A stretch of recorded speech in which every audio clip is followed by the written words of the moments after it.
અમદાવાદના દાદા સાહેબના પગલા જંકશન પાસે ટ્રાફિક પોલીસ અને અમદાવાદ મ્યુનિસિપલ કોર્પોરેશનની અણઘડ કામગીરી અને બેદરકારીનું ઉત્તમ ઉદાહરણ જોવા મળ્યું। અહીં જે લગાવવામાં આવેલા સાઇનબોર્ડ છે તેના કારણે વાહન ચાલકો સતત ગેરમાર્ગે દોરાઈ રહ્યા છે।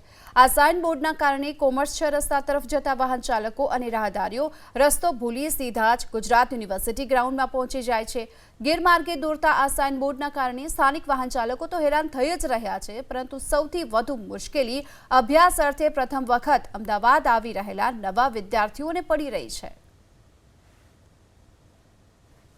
અમદાવાદ શહેરના દાદા સાહેબ પગલા જંકશને જે સાઇનબોર્ડ લગાવવામાં આવ્યા છે તે વાહન ચાલકોને ગેરમાર્ગે દોરે તેવા સાઇનબોર્ડ છે તે લગાવવામાં આવ્યા છે।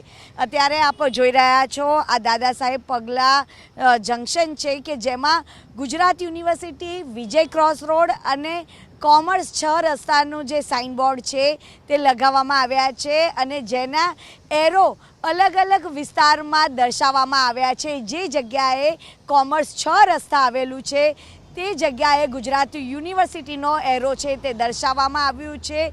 જે જગ્યાએ ગુજરાત યુનિવર્સિટી આવી છે ત્યાં આગળ વિજય ક્રોસ રોડનો એરો દર્શાવવામાં આવ્યો છે અને જ્યાં ગુજરાત યુનિવર્સિટીનો છે ત્યાં આગળ કોમર્સ 6 રસ્તાનો એરો દર્શાવવામાં આવ્યો છે। એટલે કે આ યુનિવર્સિટી વિસ્તારમાં દાદા સાહેબ પગલા પાસે આ જે 4 રસ્તા છે જે ગૂગલ મેપને પણ ગોથે ચડાવે એવા સાઇનબોર્ડ લગાવવામાં આવ્યા છે। સાઇનબોર્ડના જે નિશાનો છે કે જે પણ વ્યક્તિ અહીંયાથી પસાર થાય તે ગેરમાર્ગે દોરાતો હોય છે।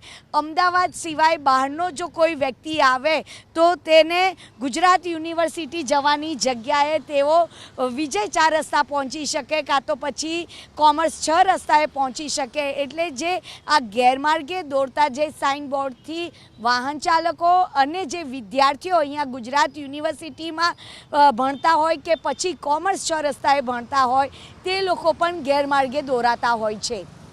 કેમેરામેન પિયુષ દેવા સાથે રાજલ બારોટ, ABP અસ્મિતા, અમદાવાદ।